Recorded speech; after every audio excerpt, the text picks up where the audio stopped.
लंबाई मापने के लिए जो मात्रक है वो होता है मीटर। मीटर कैसा होता है, ये देखिए यहाँ 3 मीटर का ये टेप है, ठीक है, ये मीटर है। ऐसे आप देखेंगे तो मीटर पे ऐसे छपा होता है, दिख रहा है? इस मीटर पे आपका छपा हुआ है, यहाँ पे सेंटीमीटर छपा हुआ है, नीचे 1 2 3 4 5 6 ऐसे करके 10 सेंटीमीटर, 20 सेंटीमीटर, 30 सेंटीमीटर, और इंच छपा हुआ है यहाँ। जैसे ये 12 इंच, फिर 1 फुट है, देखिए 1 फीट। फिर आगे आएंगे तो यहाँ आप देखेंगे 24 पे, 24 के आगे 2 फीट के, इसके आगे आएंगे तो यहाँ 3 फीट है ना। ऐसे जाएंगे आगे तो ये 100 सेंटीमीटर पे 1 मीटर हो जाएगा। ये यहाँ पे देखिए 1 मीटर का साइन बना हुआ है। ये छोटी दूरी 3 मीटर का है, तो छोटी दूरी मापने के लिए मीटर का प्रयोग करेंगे। इसकी जरूरत कब पड़ती है, जब एक बिंदु से दूसरे बिंदु के बीच की दूरी मापनी होती है, तो हम दूरी मापने के लिए किसका प्रयोग करेंगे, मीटर का प्रयोग करेंगे। अगर ये छोटी दूरी है तो मीटर का, और इससे छोटी दूरी है तो स्केल का प्रयोग करते हैं। ऊपर देखिए सेंटीमीटर है और नीचे क्या है, इंचेज लिखे हुए हैं।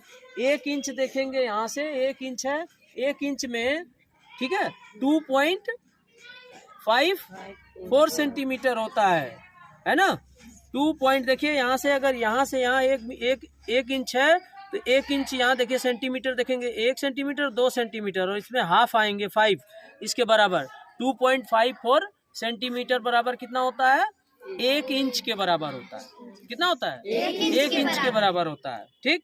और बड़ी लंबी दूरी अगर मापनी है तो क्या करेंगे, इसको लंबी दूरी मापने के लिए इस फीते का प्रयोग करेंगे। पकड़िए, देखिए ये टोटल जो है 35 मीटर का है, ठीक है। 35 मीटर की लंबाई जब मापेंगे तो यहाँ सिर्फ और सिर्फ देखिए ये ये फिट है, लाल वाला जो दिया है ये फिट है, और ब्लैक वाला जो है वो क्या है, इंचेज में है ना। मीटर की जब बात करेंगे तो इस पार आएंगे, यहाँ देखिए दूसरी साइड में यहाँ मीटर लिखा हुआ है, वहां से यहाँ देखिए पलटिए 1 मीटर, ये सेंटीमीटर नीचे है, यहाँ सेंटीमीटर 90 सेंटीमीटर, फिर 1 मीटर, फिर यहाँ 2 मीटर, ऐसे करके ये लंबी दूरी आप तय कर सकते हैं। तो मीटर को मापने के लिए हमारा क्या है, स्केल। दूरी मापने के लिए स्केल क्या है, मीटर है। दूरी मापने का स्केल क्या है, मीटर है ना। अभी हम इसको सही करेंगे, चलिए नेक्स्ट देखेंगे। तो अगर इसको आपको मापना है लंबाई मापने के लिए, तो ये देखते हैं हम कि मीटर सही है या नहीं। लंबी दूरी है, छोटी दूरी है, इसका हम पहले चयन कर लेंगे। तो 1 इंच बराबर 2.54 सेंटीमीटर होता है, और 1 फुट बराबर होता है 12 इंच, है ना।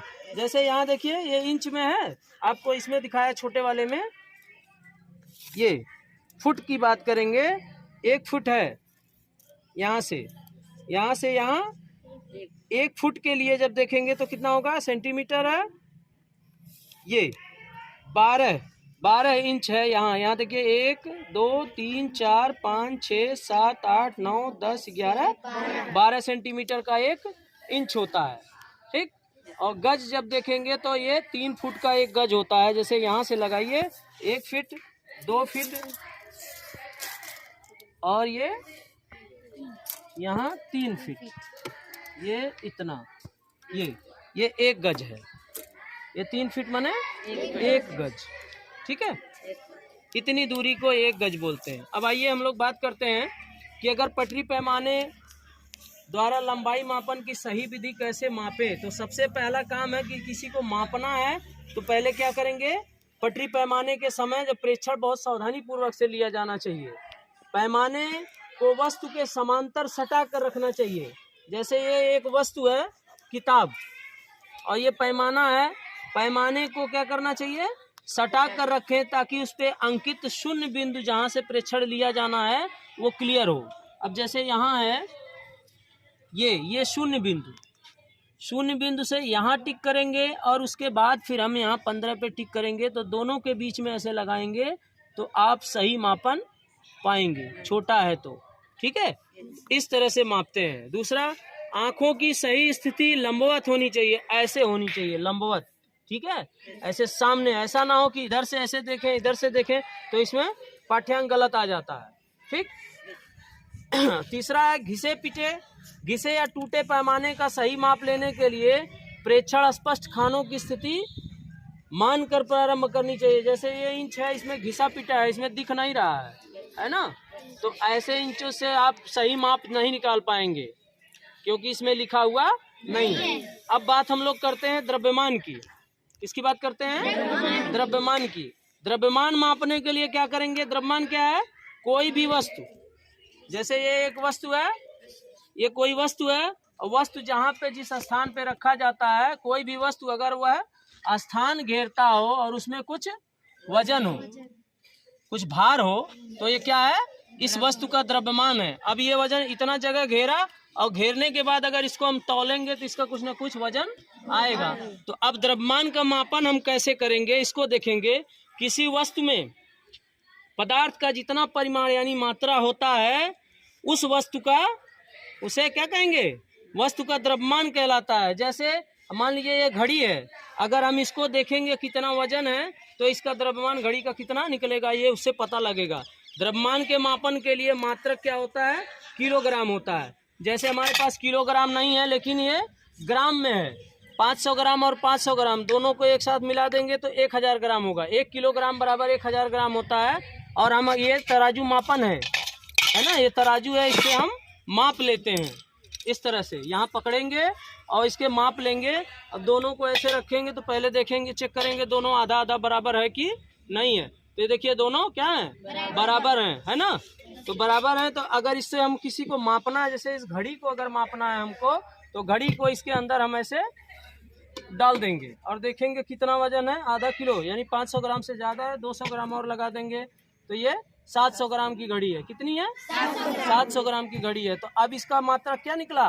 किलोग्राम, यानी 0.7 kg, 0.7 किलोग्राम इसका भार है ना।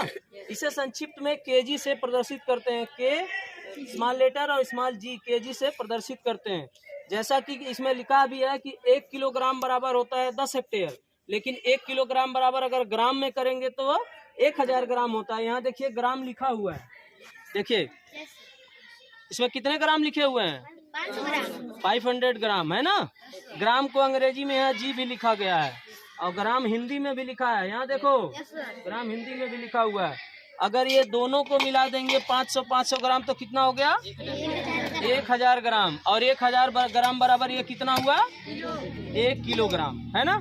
छोटे मात्रक में क्या करते हैं, जैसे ये 200 ग्राम लिखा है, 200 ग्राम लिखा हुआ है ना, और यहाँ 100 ग्राम लिखा गया है। ऐसे 50 ग्राम होता है तो कहते हैं 1 पाव चाहिए, तो 50 ग्राम और ये 200 ग्राम एक साथ लगा करके आपको कोई भी सामान ऐसे तौल करके आपको दे दिया जाएगा कि ये 1 पाव है। इसको आधा बोलते हैं, आधा किलो। आधा किलो मतलब 500 ग्राम, ठीक है। 1 पाव का मतलब हुआ 1/4, 1/4, ठीक है, 1/4, है ना। अब ये 200 ग्राम है और 1000 ग्राम है। अगर 1000 में 200 का भाग देंगे तो कितना आएगा? 5, 1/5 भाग हो जाएगा, है ना। 1/5 हिस्सा अगर आ जाएगा 1 किलोग्राम में, अगर 200 ग्राम करेंगे तो 5 बार 200 ग्राम आ जाएगा। क्लियर है? इसमें कोई डाउट? तो इस तरह से हम क्या करते हैं, तौलते हैं द्रव्यमान को। अब अगर इससे छोटा हमको, जैसे सोने चांदी ये सब तौलते हैं ना, तो उसमें भी मात्रक होते हैं। 1 ग्राम से भी छोटे मात्रक का द्रव्यमान मापन होता है। से 1 ग्राम बराबर 10 डेसीग्राम, 1 डेसीग्राम बराबर 10 सेंटीग्राम, 1 सेंटीग्राम बराबर 10 मिलीग्राम, 1 ग्राम बराबर 1000 मिलीग्राम। अभी हम लोगों ने देखा है कि अभ्यास पुस्तिका में आया था, ज़्यादा वजन मापने के लिए, जैसे 100 किलो का 1 कुंटल होता है, 10 कुंटल का 1 टन होता है। तो एक सवाल आया था कि अगर हमें 3 कुंटल लकड़ी लेकर के जाना हो, 3 टन, 3 कुंटल नहीं 3 टन लकड़ी लेकर जाना हो, तो हम किस वस्तु का प्रयोग करेंगे या किस साधन का प्रयोग करेंगे? ऑप्शन में था रिक्शा, साइकिल और ट्राली और ट्रक। किसका इस्तेमाल करेंगे? ट्रक का, क्योंकि लकड़ी ज़्यादा होता है, स्थान ट्रक में ज़्यादा होता है ट्राली से, इसलिए ट्रक का इस्तेमाल। तो इस तरह से आप एक जनरल सवाल होता है, जो अगर इस चीज को समझ गए आप, ठीक है, मापन को समझ गए आप, तो आसानी से उसका जवाब आप दे सकते हो कि नहीं दे सकते हो? तो इनको बाट कहते हैं। क्या कहते हैं? बाट। इनका क्या नाम है? तराजू। क्या नाम है? तराजू। प्रयोगशाला में जो यूज किया जाता है वो भौतिक तुला होता है, जिससे पाठ्यांक निकलता है ना। तो ये जनरली आप इन सी चीजों के बारे में नहीं जानकारी रखेंगे, बाहर आप जाओगे कोई सामान खरीदने तो ठगे महसूस करोगे अगर आपको जानकारी नहीं है तो। समय कैसे मापते हैं? तो समय मापने के लिए जरूरी क्या है? दैनिक जीवन में हम इसका उपयोग करते हैं कि घर से निकलते हैं घड़ी देख करके कि हमें 9 बजे स्कूल पहुंचना है, तो उसके पहले ही निकल लिए। स्कूल में पहुंच गए, कितने बजे घंटी लगा, कितना बजे प्रेयर हुआ, कितने बजे एमडीएम का छुट्टी हो रहा है भोजन करने के लिए, कितने बजे आपके क्लासेस कितने मिनट चल रहे हैं, है ना। या एक दिन में कितना समय होता है, जैसे मान लीजिए कुछ चीज़ें मानक हैं, उसको जानना जरूरी है। समय के हिसाब से हम चलते हैं। जब समय घड़ी नहीं थी उसके पहले लोग क्या किया करते थे? पहले सूर्य के हिसाब से चलते थे। जैसे इस समय अभी आप अपनी परछाई को देखोगे तो परछाई लगभग आपके हाइट के बराबर होगी। सूर्य इधर से है ना। जब बीचों बीच में आ जाएंगे तो कहते थे कि 12 बज गया है। जब इधर आ जाते थे तो परछाई हमारी इधर हटने लगती थी, है ना। अभी लेफ्ट साइड में है तो फिर राइट साइड में आने लगती थी, तो ये लगता था कि अब दिन 12 के बाद 1 2 3 ऐसे पहर उसको बोलते थे। 2 पहर हो गया, 3 पहर हो गया, 4 पहर हो गया, भोर हो गया, सुबह हो गया, ऐसे मापा करते थे। तो जब घड़ियां नहीं थी तो उस समय मशीनी घड़ियों के आविष्कार से पूर्व हम लोग सूर्य घड़ी, सूरज को लेके बालू घड़ी है, इन सब चीज घड़ियों का समय देखने के लिए प्रयोग किया जाता है। आजकल क्या है, दीवाल घड़ी आ गया है। देखिए डिजिटल दीवाल घड़ी आ गया है, डिजिटल घड़ियां आ गई हैं जो लोग आप पहनते हो, कलाई घड़ी है, या मोबाइल में घड़ियां आ गई हैं। इन सब घड़ियों की सहायता से हम प्रयोग करते हैं। अब इसमें घड़ियों में सुई होती है, घंटे की, मिनट की और सेकंड की। ये सेकंड वाली जो सुई है पतली है, लंबी है, देख रहे हैं। और ये मिनट वाली सुई थोड़ी इससे मोटी है और इससे थोड़ी छोटी है। और घंटे वाली वो ज्यादा मोटी है और मिनट वाले से भी छोटी है ना। तो इससे पता लगाते थे हम कि ये सुइयां हैं, ये सेकंड की है, मिनट की और ये घंटे की है। तो जब ये 60 बार ये चलती थी, कितनी बार? 60 बार चलती थी।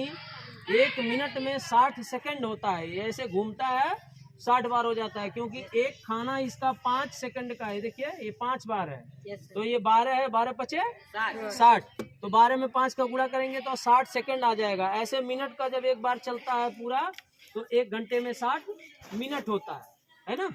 और एक दिन में कितने घंटे? 24, है ना। एक वीक में कितने दिन? कितने दिन? एक सप्ताह में कितने दिन? 7 दिन। एक महीने में कितने दिन? 30, 28, 29। हाँ, जैसा भी हो। फरवरी का 4 से कट जाता है तो 29 का, नहीं कटा तो 28 का, ऐसे होता था, है ना। एक साल में कितने दिन? 365। 365 सही 1/4 लीप ईयर, है ना। तो ये भी देखने का तरीका है, गिनने का। ये जानकारी आपको होना बहुत ही ज्यादा जरूरी है। तो समय का मात्रक क्या है? सबसे पहले क्या चल रहा है इस घड़ी में? सेकंड। तो समय का मात्रक ऐसे ही आप ऐसे भी याद कर सकते हो। समय का मात्रक क्या हो सकता है? सेकंड होता है। क्या होता है? सेकंड होता है ना। तो डिजिटल घड़ियां में जैसे 100 मीटर का कोई धावक है, दौड़ रहा है ना, तो इस तरह की भी घड़ी होती है, जिसे विराम घड़ी का उपयोग किया जाता है। इन घड़ियों की विशेषता ये होती है कि इच्छानुसार चलाते हैं और इच्छानुसार बंद कर देते हैं।